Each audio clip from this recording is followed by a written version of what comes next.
the 2012 budget is going to be very difficult. I think that we need to start by going back to the very base of the budget. Not only looking at the things that are being proposed to increase this year, but looking at what's being totally spent in every department and find efficiencies from the bottom up. When we're looking at priorities and things to cut, we need to look at our city budget the same way any of you would look at your family budget. When money's tight, you put food on your table and a roof over your head first. We need to look at our core services and look after those things as our main priority. It looks like it's already set up, but if I get in, I'm certainly going to look at everything. And one of the biggest things I think we need to do is change the way the city thinks. I remember reading in the paper about having a new piece of equipment, and they came right to it and said, oh, we got to build a brand new shed to cover that thing up to keep it in storage. I'd buy a tarp, sorry. But I mean, that's the way we have to start thinking if we're going to get away from these budget increases. Announcement in the paper of the council meeting. There's a job application for 4 or 5 positions here for the city.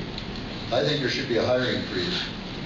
And I think the utility increase is a lot of it's put away for a rainy day fund. They increased it so they could have money saved. And we owe $120 million and we're holding up a rainy day fund. I think there's something wrong there. We should pay our debt first.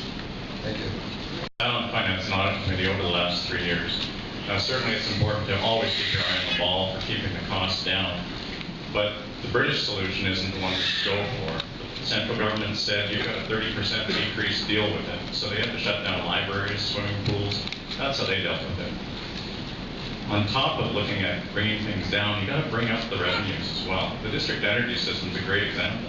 Somerset PGI took over their energy system, and they haven't increased their taxes in 20 years. When the district energy system starts bringing us those revenues, that's a bonus. You have to focus on bringing it in as much as bringing it down. I think we have to, again, look at the community's affordability limit. There are only 2 things that dictate the community's affordability, and that's our known revenue sources. That's our taxes and our user fees, and some money that you might get from construction.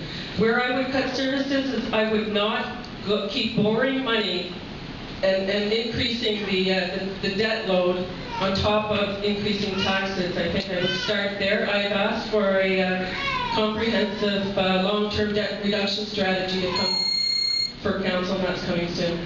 I think a number of people have said it already, but stock taking. I mean, we have to go through, we have to empower City Hall to go through every department and find every efficiency we can find. And not only stock take, but then also empower them and give them the vision what we need for our community, which is growth. Because growth, we get more taxes, and we can fund the things that we need. I'm not seeing that going on now. Thank you. My name is Brad Gagnon. When elected, would review those expenditures. I mean, certainly we've heard all of those things that are out there right now. Certainly your garbage, about 15%, or 5% overall.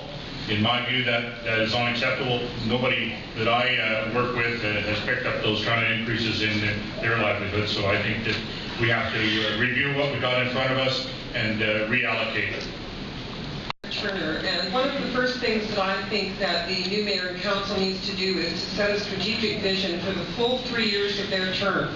Set priorities. Based on those priorities, I think then they go back and look for efficiencies and how it is that you can generate some savings. Right now, the way it sits, only 63% of the revenue in the city is generated through our taxes. And so I think when we're talking about taxes, we also have to be aware that if we're keeping taxes low, it could mean that user fees, which is another way of generating revenue, go up.